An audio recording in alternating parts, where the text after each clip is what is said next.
മറയേണ്ടതോർത്ത്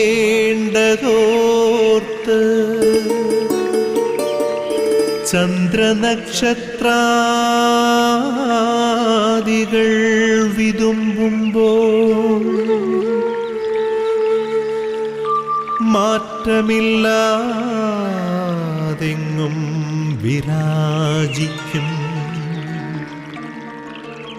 ദൈവമേ, അങ്ങയെ വാഴ്ത്തുന്നു ഞങ്ങൾ. ഉദിച്ചെങ്ങും പ്രഭതൂകും പാരിലെ സൂര്യരശ്മിയേക്കാൾ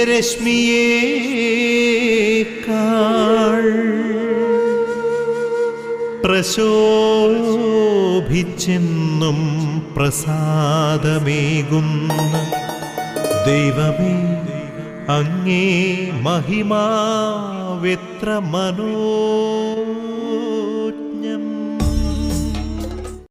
യേശുവിൽ പ്രിയമുള്ളവരെ, ദൈവമായ കർത്താവ് ഒരു പ്രഭാതം കൂടി നമ്മുടെ ആയുസ്സിലേക്ക് ചേർത്ത് തരികയാണ്. നിദ്രയിലും വിശ്രമത്തിലും ആയിരുന്ന ദൈവത്തിൻ്റെ പ്രിയ മക്കളായി നമ്മെ ദൈവം ഈ പ്രഭാതത്തിൽ വിളിച്ചുണർത്തിയത് ഏറെ പ്രതീക്ഷകളോടെയാണ്. ദൈവത്തിൻ്റെ ആ പ്രതീക്ഷയ്ക്കൊത്ത്, ദൈവദുരിഹിതത്തിനൊത്ത് ഈ ദിനം ജീവിക്കാൻ കർത്താവെ ഞങ്ങൾക്ക് കൃപ തരണമേ എന്ന് നമുക്കൊന്ന് ചേർന്ന് ഈശോയോട് പ്രാർത്ഥിക്കാം. ഓരോ പ്രഭാതവും ഓരോ ദിനവും ദൈവം തൻ്റെ കരുണയിലാണ് നമ്മുടെ ജീവിതത്തോട് ചേർത്ത് വയ്ക്കുന്നത്. ഓരോ ദിനവും ഓരോ നിമിഷവും ദൈവനാമത്തെ മഹത്വപ്പെടുത്താൻ കഴിയുമ്പോഴാണ് ഓരോ ദിനവും വലിയൊരു അനുഗ്രഹമായി നമ്മുടെ ആയുസ്സിൽ എണ്ണപ്പെടുക, നമ്മുടെ ആയുസ്സിൽ ദൈവമഹത്വത്തിന് കാരണമാകുക. കർത്താവെ, ആ വലിയ കൃപ ഞങ്ങൾക്ക് നൽകണമേ എന്ന് നമുക്കൊന്നു ചേർന്ന് ദൈവത്തോട് പ്രാർത്ഥിക്കാം. പരിശുദ്ധ മറിയമാണ് പ്രഭാത വിരുന്ന് ശുശ്രൂഷയുടെ സ്വർഗീയ മധ്യസ്ഥ.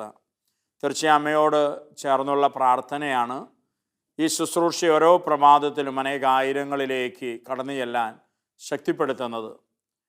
ടി വി സ്ക്രീനിന് മുമ്പിലായിരുന്ന വചനം കേട്ട് പ്രാർത്ഥിക്കുന്ന അനേകായിരങ്ങളെ അമ്മയുടെ വിമല ഹൃദയത്തോട് നമുക്ക് ഈ നിമിഷങ്ങളിൽ ചേർത്ത് വയ്ക്കാം. ഈ ശുശ്രൂഷ മനോഹരമായി അണിഞ്ഞൊരുങ്ങുവാൻ കഠിനാധ്വാനം ചെയ്യുന്ന എല്ലാ പ്രേക്ഷിത മക്കളെയും അമ്മയുടെ വിമല ഹൃദയത്തോട് ചേർത്ത് വെച്ച് നമുക്ക് പ്രാർത്ഥിക്കാം. നന്മ നിറഞ്ഞ മറിയമേ സ്വസ്തി, കർത്താവ് അങ്ങയോടുകൂടെ സ്ത്രീകളിൽ അങ്ങ് അനുഗ്രഹിക്കപ്പെട്ടവളാകുന്നു. അങ്ങയുടെ ഉദരത്തിൻ ഫലമായി ഈശോ അനുഗ്രഹിക്കപ്പെട്ടവനാകുന്നു. പരിശുദ്ധ മറിയമേ തമ്പുരാൻ്റെ അമ്മേ, പാപികളായ ഞങ്ങൾക്ക് വേണ്ടി ഇപ്പോഴും ഞങ്ങളുടെ മരണസമയത്തും തമ്പുരാനോട് അപേക്ഷിക്കണമേ. ആമേൻ. യേശുവിൽ പ്രിയമുള്ളവരെ, ദൈവത്തിൻ്റെ തിരുവചനങ്ങളെ കേൾക്കുവാൻ നമ്മുടെ ഹൃദയങ്ങളെയും മനസ്സുകളെയും പ്രാർത്ഥനാപൂർവ്വം നമുക്കൊരുക്കാം. ദൈവത്തിൻ്റെ പരിശുദ്ധാത്മാവാണ് വചനം കേൾക്കാനും ഗ്രഹിക്കാനും വചനത്തിന് ഫലം നൽകാനും എല്ലാം നമ്മെ ശക്തിപ്പെടുത്തുന്നത്. ആ പരിശുദ്ധാത്മാവിൻ്റെ കൃപയ്ക്ക് വേണ്ടി ഈ നിമിഷങ്ങളിൽ നമുക്ക് പ്രാർത്ഥിക്കാം. പരിശുദ്ധാത്മാവായ ദൈവമേ, ഈ പ്രഭാതത്തിൽ ഞങ്ങളൊന്ന് ചേർന്ന് നീ ആരാധിക്കുന്നു, സ്തുതിക്കുന്നു, നന്ദി പറയുന്നു. പരിശുദ്ധാത്മാവെ, വചനത്തിനായുള്ള തീവ്രമായ ദാഹം ഞങ്ങളുടെ ഹൃദയങ്ങളിൽ നീ നിറയ്ക്കണമേ. ഈ നിമിഷങ്ങളിൽ ഞങ്ങൾ കേൾക്കാൻ പോകുന്ന വചനങ്ങളെ ശ്രദ്ധയോടെ ഏകാഗ്രതയോടെ കേട്ട് ഈ വചനത്തിൻ്റെ ആന്തരിക സന്ദേശത്തെ ഉൾക്കൊള്ളുവാൻ പരിശുദ്ധാത്മാവെ നീ ഞങ്ങളെ അഭിഷേകം ചെയ്ത് നിൻ്റെ കൃപയാൽ നിറയ്ക്കണമേ. ആമേൻ. യേശുവിൽ പ്രിയമുള്ളവരെ, ഈ ദിനത്തിൻ്റെ പ്രത്യേക നിയോഗമായി നമുക്ക് സഹന ശക്തിക്ക് വേണ്ടി പ്രാർത്ഥിക്കാം. പരിശുദ്ധാത്മാവിൻ്റെ വലിയൊരു ദാനമാണ് സഹനശക്തി. വിശുദ്ധാത്മാക്കൾ, രക്തസാക്ഷികൾ മരണത്തിൻ്റെ മുമ്പിൽ പോലും ശിരസ്സുയർത്തി സത്യദൈവത്തെ ഏറ്റുപറഞ്ഞത് മറ്റാരും കൊടുത്ത ശക്തി കൊണ്ടല്ല, മറ്റൊന്നും കണ്ടിട്ടല്ല. ദൈവത്തെ കണ്ട് ദൈവത്തിൻ്റെ ആത്മാവ് കൊടുത്ത ആത്മശക്തി കൊണ്ടാണ് അവർ പ്രതികൂലങ്ങളെ തരണം ചെയ്തത്, യേശുവിൻ്റെ രക്തസാക്ഷികൾ പോലും ആയത്. ആ വലിയ സഹനശക്തി എന്ന കൃപയ്ക്ക് വേണ്ടി നമുക്ക് ഈ ദിനം പ്രത്യേക നിയോഗമായി നമുക്ക് പ്രാർത്ഥിക്കാം. പരിമളത്തിനുറവയാം നറുസൗരഭ്യമാകട്ടെ ഞങ്ങളുമീ മണ്ണിൽ.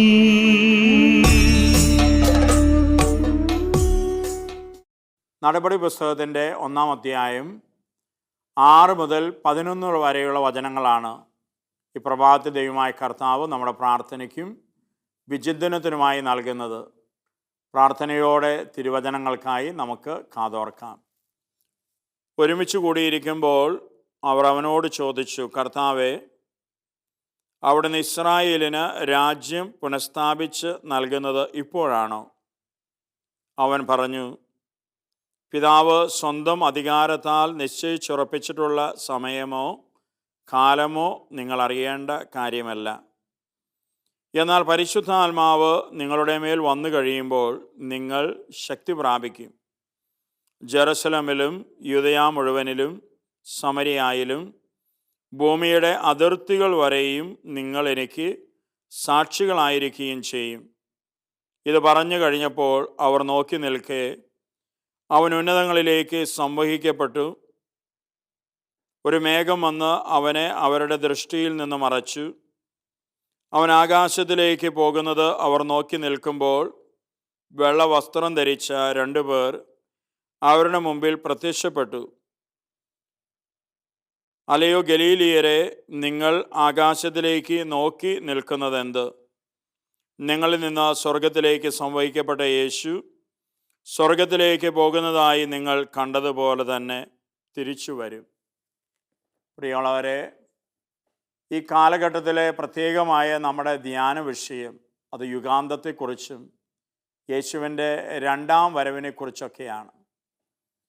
നടപടി പുസ്തകത്തിൽ ഈശോയുടെ സ്വർഗാരോഹണത്തെക്കുറിച്ച് പ്രതിപാദിക്കുന്ന തിരുവചന ഭാഗമാണ് നമ്മളിപ്പോൾ കേട്ടത്.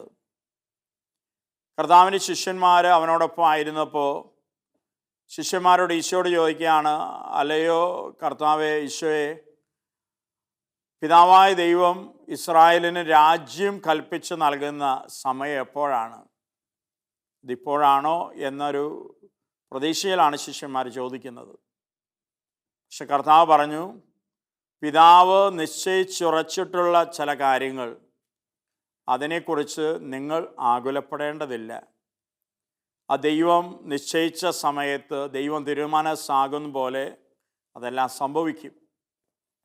ഇത് പറഞ്ഞിട്ടാണ് ഈശോ ശിഷ്യന്മാരെ വിട്ട് സ്വർഗത്തിലേക്ക്, പിതാവിൻ്റെ സന്നിധിയിലേക്ക് ഉയർന്നു പോകുന്നത്. ശിഷ്യന്മാരത് കണ്ടുകൊണ്ട് നിൽക്കുകയാണ്. പ്രിയമുള്ളവരെ, എത്രയോ സുന്ദരമായ, എത്രയോ മഹത്വപൂർണമായ, എത്രയോ സന്തോഷപ്രദമായ ഒരു കാഴ്ചയാണ് ഈശോയുടെ ശിഷ്യന്മാർ കാണുന്നത്. അവരുടെ കൂടെ ആയിരുന്നവൻ, അവരോടൊപ്പം ഭക്ഷണം കഴിച്ചവൻ, അനേകം അത്ഭുതങ്ങൾ ചെയ്തവൻ, അതിനെല്ലാം ഒടുവിൽ ജെറുസലം ദേവാലയത്തിലേക്ക് ഒരു ദിനം കഴുതപ്പുറത്ത് ഓശാന വിളികളുടെ മധ്യേ രാജാതിരാജനായി എഴുന്നള്ളിയവൻ, പിന്നീട് പീഡാനുഭവ വഴികളിലൂടെ എൻ്റെയും നമ്മുടെ എല്ലാവരുടെയും പാപഭാരമായി കുരിശ് തോളിൽ വഹിച്ച് കാൽവരി മലയുടെ ഉച്ചിയിലേക്ക് നടന്നു നീങ്ങിയവൻ, കാൽവരിയിൽ കുരിശിൽ പടയാളികൾ കൈകാലുകളിൽ ആണികൾ അടിച്ച് രക്തം വാർന്നൊഴുകി ലോകം മുഴുവൻ്റെയും ജനകോടികളുടെ പാപത്തിൻ്റെ പരിഹാര ബലിയായി കുരിശിൽ ബലിയായി അർപ്പിച്ചവൻ, ആ യേശു സ്വർഗത്തിലേക്ക് മഹത്വപൂർണനായി തൻ്റെ പിതാവിൻ്റെ പക്കലേക്ക് ഉയർന്നു പോകുന്നത് കാണുക. അത് എത്രയോ വർണ്ണനാതീതമായ, എത്രയോ ദൈവികമായൊരു കാഴ്ചയായിരിക്കും. പ്രിയമുള്ളവരെ, ശിഷ്യന്മാരെത്രയോ അനുഗ്രഹീതരാണ്. പക്ഷേ യേശു പിതാവിൻ്റെ പക്കലേക്ക് സ്വർഗാരോഹണം ചെയ്ത് പോയി കഴിഞ്ഞ് 2 ദൈവദൂതന്മാർ നിൽക്കുന്നത് ശിഷ്യന്മാർ കാണുമ്പോൾ ആ ദൂതന്മാർ ശിഷ്യന്മാർക്ക് ഇങ്ങനെ ഒരു ഉറപ്പ് തരികയാണ്. ഈ ഉറപ്പ് ശിഷ്യന്മാർക്ക് മാത്രമല്ല, ഈ ഉറപ്പ് എനിക്കും നിങ്ങൾക്കും ദൈവമായ കർത്താവിൽ വിശ്വസിക്കുന്ന ഏതൊരു ദൈവമകനും ദൈവമകൾക്കും വേണ്ടിയുള്ളതാണ്.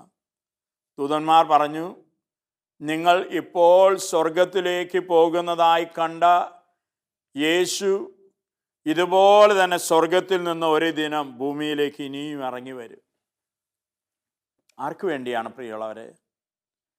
അവനെ ആകാംക്ഷയോടെ കാത്തിരിക്കുന്ന അവൻ്റെ പ്രിയപ്പെട്ട ദൈവമക്കൾക്ക് വേണ്ടി, ദൈവജനത്തിനു വേണ്ടി, ദൈവത്തിൻ്റെ തിരഞ്ഞെടുക്കപ്പെട്ട ഇസ്രായേലിനു വേണ്ടി, ദൈവത്തിനു വേണ്ടി ഈ ലോകത്തിൽ വിശ്വാസ ജീവിതത്തിൽ നിന്ദകളും അപമാനങ്ങളും സഹനങ്ങളും കഷ്ടപ്പാടുകളും എല്ലാം ഏറ്റെടുത്ത ദൈവത്തിൻ്റെ തിരഞ്ഞെടുക്കപ്പെട്ട മക്കൾക്ക് നീതി നൽകാൻ ദൈവമായ കർത്താവ് യേശു ഒരിക്കൽ കൂടി ഈ ഭൂമുഖത്തേക്ക് വരും.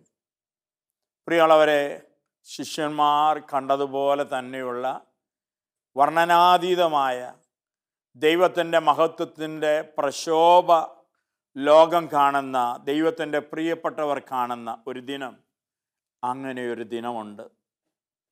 ഒരുപക്ഷെ ഞാൻ നിങ്ങൾ ലോകത്തിൻ്റെ കാര്യങ്ങളിലൊക്കെ വ്യാപരിച്ച് അധ്വാന കാര്യങ്ങളിൽ, നമ്മുടേതായ ഇഷ്ടങ്ങളിൽ, പ്രതീക്ഷകളിൽ, നേടേണ്ട കാര്യങ്ങളെക്കുറിച്ച്, നേടിയെടുക്കേണ്ടതിനെക്കുറിച്ചൊക്കെ അമിതമായി വ്യഗ്രതപ്പെട്ട് നമ്മൾ ഈ ലോകത്തിൽ മുഴുകി ജീവിക്കുമ്പോൾ ഇങ്ങനൊരു ദിനമുണ്ട് എന്നത് ഞാൻ നിങ്ങളും പലപ്പോഴും വിസ്മരിക്കുകയാണ്.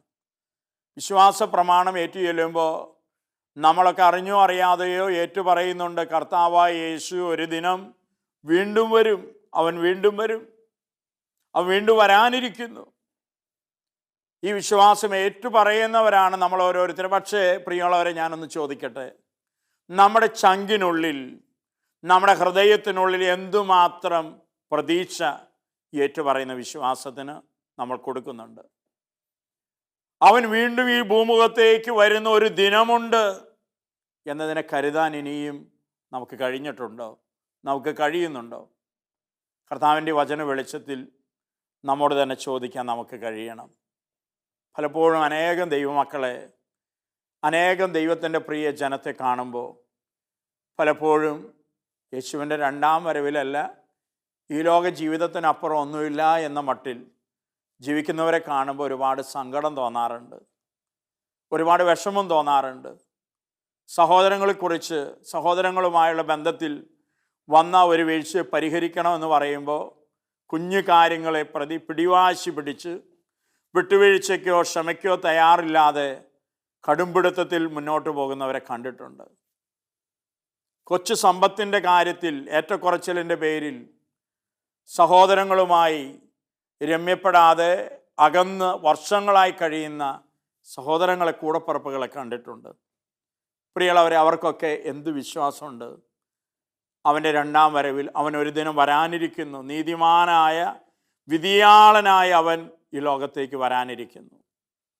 തൻ്റെ പ്രിയപ്പെട്ടവരെ മുഴുവൻ, ഈ ലോകത്തെ സകല ജനകോടികളെ തൻ്റെ വലതും ഇടതുമായി അവൻ നിർത്താൻ ഒരു ദിനം നീതിമാനായ വിധികർത്താവായി ഈശോ വരാനിരിക്കുന്നു എന്ന സത്യത്തെ നമ്മൾ ഇനിയും ഉൾക്കൊണ്ടിട്ടുണ്ടോ? എനിക്ക് ബലമായ സംശയമുണ്ട്. തിരിച്ചറിയാൻ നമുക്ക് കർത്താവിൻ്റെ കൃപയ്ക്ക് വേണ്ടി പ്രാർത്ഥിക്കാം. പരിശുദ്ധാത്മാവ് നമ്മെ ബോധ്യപ്പെടുത്താത്തിടത്തോളം കാലം ഒരിക്കലും യേശുവിന് രണ്ടാം വരവൊന്നും നമുക്ക് ബോധ്യമാവില്ല. ഇതുകൊണ്ട് ഈശോ തന്നെ ശിഷ്യന്മാരോട് പറഞ്ഞത്, പരിശുദ്ധാത്മാവ് നിങ്ങളുടെ മേൽ വരും, അവൻ പാപത്തെക്കുറിച്ച്, നീതിയെക്കുറിച്ച്, ന്യായവിധിയെക്കുറിച്ച് നിങ്ങളെ ബോധ്യപ്പെടുത്തും. ഈ ന്യായവിധിയാണ് യേശുവിൻ്റെ രണ്ടാം വരവ്. ഈ ന്യായവിധിക്ക് വേണ്ടിയാണ് ഈ ലോകത്തിൽ വിശ്വാസിയായതിൻ്റെ പേരിൽ, സുവിശേഷം പ്രസംഗിച്ചതിൻ്റെ പേരിൽ, കർത്താവിനെ പങ്കുവെച്ചതിൻ്റെ പേരിൽ, ദൈവത്തിൻ്റെ സ്നേഹത്തിൽ ജീവിച്ചതിൻ്റെ പേരിൽ നഷ്ടങ്ങളും ത്യാഗങ്ങളും വേദനകളും പരിഹാസങ്ങളും ഒക്കെ ഏറ്റെടുത്ത ദൈവത്തിൻ്റെ പ്രിയ മക്കൾ ആകാംക്ഷയോടെ അവൻ്റെ വരവിനെ കാത്തിരിക്കുകയാണ്. അവരുടെ പ്രത്യാശ, അവൻ്റെ പ്രതീക്ഷ ലോകത്തിൽ മറ്റൊന്നിലും അല്ല. കർത്താവേ, നിവിധിയാളനായി ഭൂമുഖത്തേക്ക് ഇനിയും വരുമ്പോൾ നിന്നിൽ വിശ്വസിച്ച് ആശ്രയിച്ച് നിൻ്റെ വചനത്തിന് സാക്ഷികളായി നിനക്ക് വില നൽകി ജീവിച്ച ഞങ്ങൾക്ക് കർത്താവേ, നീ പ്രതിഫലം നൽകുമല്ലോ. ഈ ഒരു പ്രതീക്ഷയാണ്, ഈ ഒരു പ്രത്യാശയാണ് പ്രിയമുള്ളവരെ നമുക്ക് സഹനശക്തി പ്രദാനം ചെയ്യുന്നത്. എത്ര വലിയ പീഡനങ്ങളോ മർദ്ദനങ്ങളോ പരിഹാസങ്ങളോ ഈ വിശ്വാസ ജീവിതത്തിൽ വന്നാലും ഞാൻ അതിനെയും മറികടക്കും. കാരണം എനിക്കായി അവൻ വരാനിരിക്കുന്നു. എനിക്ക് നീതി തരാൻ അവൻ ഒരു ദിനം നിശ്ചയിച്ചിരിക്കുന്നു. നീതിപൂർവം അവൻ വിധിക്കുന്ന ഒരു ദിനം ഈ ലോകത്തിലെ സകല ജനകോടികൾക്ക്, നീതി നിഷേധിക്കപ്പെട്ട ജനകോടികൾക്ക് അവൻ നീതി കൊടുക്കുന്ന ഒരു ദിനമുണ്ട് എന്ന മഹത്തായ പ്രത്യാശ നൽകുന്ന ഈ വിശ്വാസത്തെ നിരന്തരം നമുക്ക് ഏറ്റുപറയാം. ഈ വിശ്വാസത്തിൽ നമുക്ക് ദൈവസന്നിധിയിൽ ജീവിക്കാം. ഈ വിശ്വാസത്തിന് വേണ്ടി നമ്മുടെ ജീവിതത്തിൽ നമുക്ക് കഷ്ടപ്പാടുകളെ, സഹനങ്ങളെ എല്ലാം ഏറ്റെടുത്ത് ദൈവത്തിൻ്റെ സാക്ഷികളായി നമുക്ക് ജീവിക്കാം, ഈശോയെ സാക്ഷ്യപ്പെടുത്താം. ആ വലിയൊരു കൃപയ്ക്ക് വേണ്ടി ഈ പ്രഭാതത്തിൽ നമുക്കൊന്നു ചേർന്ന ദൈവത്തോട് പ്രാർത്ഥിക്കാം. ആബാ പിതാവേ, സ്നേഹാഗ്നിയാൽ ജ്വലിക്കട്ടെ മക്കളാ ഞങ്ങളെല്ലാം.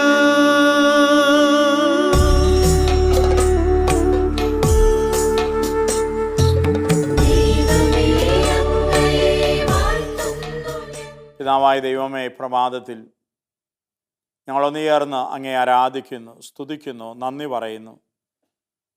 ഓ നല്ല ദൈവമേ, നിന്റെ മക്കളായ ഞങ്ങളെക്കുറിച്ച് കരുതലോടെ, സ്നേഹത്തോടെ രക്ഷയുടെ പദ്ധതിയൊരുക്കി കാത്തിരിക്കുന്ന നിനക്ക് ഞങ്ങൾ ആരാധനയും സ്തുതിയും സമർപ്പിക്കുന്നു. കർത്താവായ യേശുവേ, പീഡാസഹനങ്ങൾക്ക് മരണത്തിനും ഉത്ഥാനത്തിനു ശേഷം പിതാവിൻ്റെ സന്നിധിയിലേക്ക് മഹത്വപൂർണനായി കടന്നുപോയ അങ്ങേ വിശ്വാസ കണ്ണുകളാലെ കണ്ട് ഞങ്ങൾ ആരാധിക്കുന്നു, നന്ദി പറയുന്നു. അങ്ങേ കരങ്ങളിലേക്ക് ഞങ്ങൾ ഓരോരുത്തരെയും ചേർത്ത് വയ്ക്കുന്നു. കർത്താവേ, നിൻ്റെ കരുണയും സ്നേഹവും ഞങ്ങളിലേക്ക് അവിടുന്ന് കരകവിഞ്ഞൊഴുകുവാൻ ഇടവരുത്തണമേ.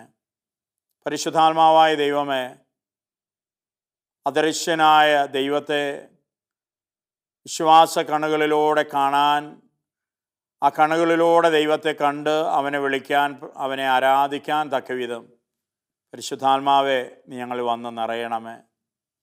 അമ്മേ മാതാവേ, അദൃശ്യനായ ദൈവം തൻ്റെ ദൂതനെ അയച്ച് അമ്മയോട് പറഞ്ഞില്ലേ, നീ ഗർഭം ധരിച്ച് ഒരു പുത്രനെ പ്രസവിക്കും. അമ്മേ മാതാവേ, നീ വിശ്വസിച്ചു ദൈവത്തിൻ്റെ അരുളപ്പാടിൽ. അത് നിനക്ക് നീതിയായി, അത് നിനക്ക് അനുഗ്രഹമായി, അത് നിനക്ക് കൃപയ്ക്ക് കാരണമായി, അത് നിനക്ക് മഹത്വത്തിന് കാരണമായി. അമ്മേ മാതാവേ, ഞങ്ങൾ ദൈവത്തിൻ്റെ മക്കളായി വിശ്വസിച്ച് അനുഗ്രഹീതരാകുവാൻ അമ്മ ഞങ്ങൾക്ക് മാധ്യസ്ഥം തരണമേ. സ്വർഗത്തിലായിരിക്കുന്ന വിശുദ്ധരെ, ജീവിത കാലത്ത് നിങ്ങൾ ഓരോരുത്തരും ദൈവത്തിന് തീരെ സാക്ഷികളായി ജീവിച്ചാണ് വിശുദ്ധ പദവിയിലേക്ക്, മഹത്വത്തിലേക്ക് ഉയർത്തപ്പെട്ടത്. ഈ കാലഘട്ടത്തിൽ ഞങ്ങൾ ജീവിക്കുമ്പോൾ വിശ്വാസത്തിനെതിരെ ഉണ്ടാകുന്ന വെല്ലുവിളികളിൽ ധീരമായി അതിനെ നേരിടാൻ, വിശ്വാസത്തിനെ മാറ്റുരച്ച് തെളിയിക്കാൻ തക്കവിധം നിങ്ങൾ ഞങ്ങൾക്ക് വേണ്ടി ദൈവസന്നിധിയിൽ മാധ്യസ്ഥം വഹിക്കണമേ. ഞങ്ങളെ കാക്കുന്ന കാവൽ മാലാഖമാരെ, ദൂതഗണങ്ങളെ ഞങ്ങളുടെ ജീവിത വഴികളിൽ, യാത്രകളിൽ, പരിശ്രമങ്ങളിൽ എല്ലായ്പ്പോഴും ഞങ്ങളോടൊപ്പമായിരുന്നു ഞങ്ങൾക്ക് സംരക്ഷണം നൽകണമേ. നിത്യപിതാവും പുത്രനും പരിശുദ്ധാത്മാവുമായ സർവേശ്വര എന്നേക്കും. ആമേൻ.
ശക്തിയതാൽ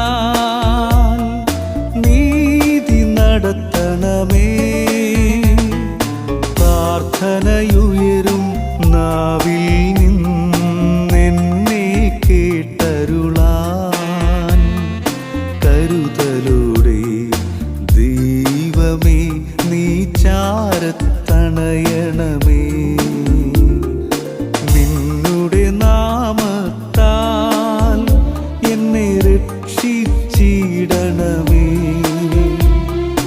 നിന്നുടെ ശക്തിയതാൽ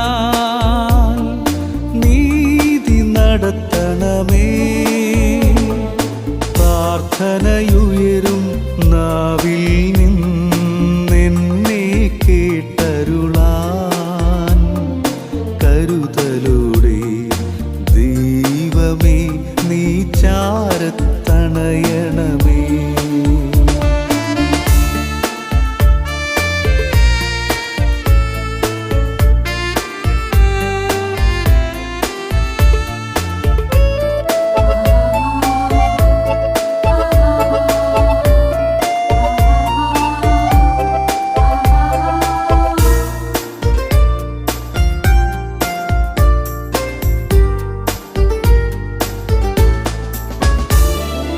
ഗർവം കലരും മനസ്സുകളാലെ എന്നെ എതിർക്കുന്ന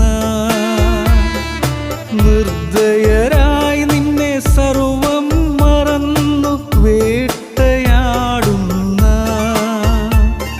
ശത്രുവിനെ തൻ വിശ്വസ്തതയാൽ നിഹനിക്കും ദൈവമെൻ സഹായം. ശത്രുവിനെ തൻ വിശ്വസ്തതയാൽ നിഹനിക്കും ദൈവമെൻ സഹായം.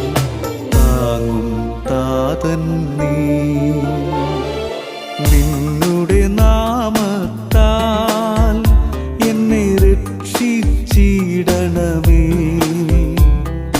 നിന്നുടെ ശക്തിയതാൽ നീതി നടത്തണമേ. പ്രാർത്ഥനയുയരും നാവിൽ നിന്നെന്നെ കേട്ടരുളാൻ കരുതലോടെ ദൈവമേ നീ ചാരത്തണയണമേ.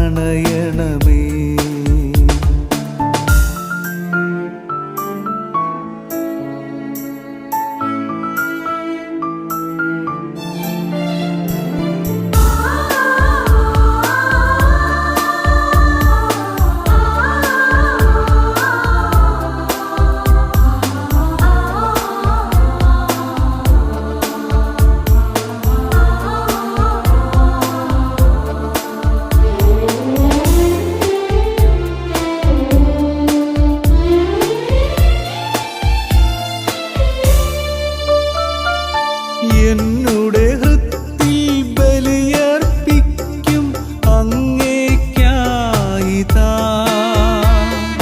നന്ദി പറഞ്ഞു നമിക്കും നിന്നുടെ ഉന്നത നാമത്തിൽ. കഷ്ടതയെല്ലാം ദൂരെയകറ്റി മോചിപ്പിച്ചു കണ്ടറിഞ്ഞു ഞാൻ.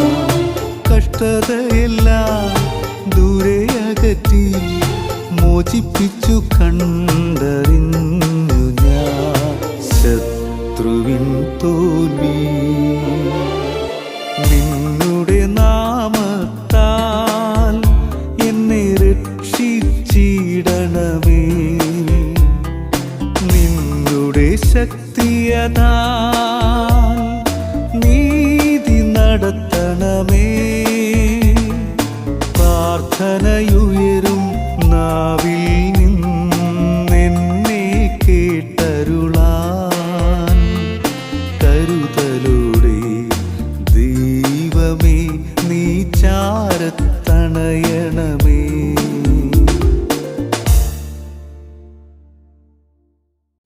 യേശുവിൽ പ്രിയമുള്ളവരെ, ഈ ദിനത്തിൻ്റെ ആശീർവാദ പ്രാർത്ഥനയിലേക്ക് നമുക്ക് പ്രവേശിക്കാം. ലോകമെമ്പാട് ടി വി സ്ക്രീനിൻ്റെ മുമ്പിലായിരുന്നു വചനം കേട്ടു പ്രാർത്ഥിച്ചുകൊണ്ടായിരിക്കുന്ന അനേകായിരങ്ങളെ കർത്താവിൻ്റെ കരങ്ങളിലേക്ക് നമുക്ക് ഉയർത്തി സമർപ്പിക്കാം. കത്തോലിക്ക തിരുസഭയെ നയിക്കുന്ന പരിശുദ്ധ പാപ്പയോടും മെത്രാന്മാരോടും വൈദികരോടും വിശ്വാസികളോട് ചേർന്ന് ഒരു സമൂഹമായി ഒരു ഹൃദയത്തോടെ നമ്മുടെ പ്രാർത്ഥനാ നിയോഗങ്ങളെ ദൈവസന്നിധിയിലേക്ക് സ്വർഗത്തിലേക്ക് നമുക്ക് ഉയർത്താം. ദൈവം ഈ ഭൂമിയിലേക്ക് ഉറ്റുനോക്കുന്ന അനുഗ്രഹ നിമിഷങ്ങളാണിത്. നമ്മുടെ പ്രാർത്ഥനാ നിയോഗങ്ങളെ സ്വർഗം ഏറ്റെടുക്കുന്ന നിമിഷങ്ങളാണിത്. ഈ വലിയ വിശ്വാസത്തോടെ ബോധ്യത്തോടെ നമുക്ക് ഈ നിമിഷങ്ങളിൽ ദൈവത്തോട് പ്രാർത്ഥിക്കാം. ലോകത്തിൻ്റെ നാനാഭാഗങ്ങളിൽ ദുഃഖങ്ങളിലും ദുരിതങ്ങളിലും വേദനകളിലും രോഗങ്ങളിലും കഷ്ടനഷ്ടങ്ങളിലൊക്കെ ആയിരിക്കുന്ന ദൈവത്തിൻ്റെ എല്ലാ പ്രിയ മക്കളെയും കർത്താവിൻ്റെ കരങ്ങളിലേക്ക് വിശ്വാസത്തോടെ പ്രാർത്ഥനയോടെ ഏൽപ്പിച്ച് നൽകി നമുക്ക് ഈശോയുടെ ഈ ആശീർവാദം സ്വീകരിക്കാം. നമ്മുടെ കർത്താവ് ഈശോ മിശിഹായുടെ കൃപയും പിതാവായ ദൈവത്തിൻ്റെ സ്നേഹവും പരിശുദ്ധാത്മാവിൻ്റെ സഹവാസവും നാം ഏവരോടും കൂടെ ഉണ്ടായിരിക്കട്ടെ, ഇപ്പോഴും എപ്പോഴും എന്നേക്കും. ആമേൻ.